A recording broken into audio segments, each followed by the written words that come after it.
मंगरुळपीर येथील जिल्हा परिषद हायस्कूलसाठी शिक्षक द्या या मागणीसाठी विद्यार्थ्यांच्या पालकांचे अर्धनग्न आंदोलन सुरू झालंय।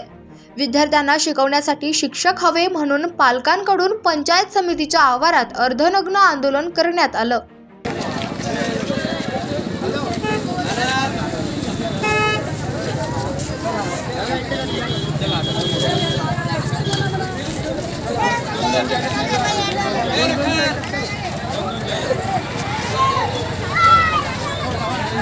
जिल्हा परिषद हायस्कूलच्या विद्यार्थ्यांना अनेक दिवसांपासून शिक्षक नसल्यामुळे विद्यार्थ्यांचे शैक्षणिक नुकसान होत आहे। वारंवार निवेदनं देऊनही मागणी करूनही शिक्षण प्रशासन गाढ झोपेत आहे।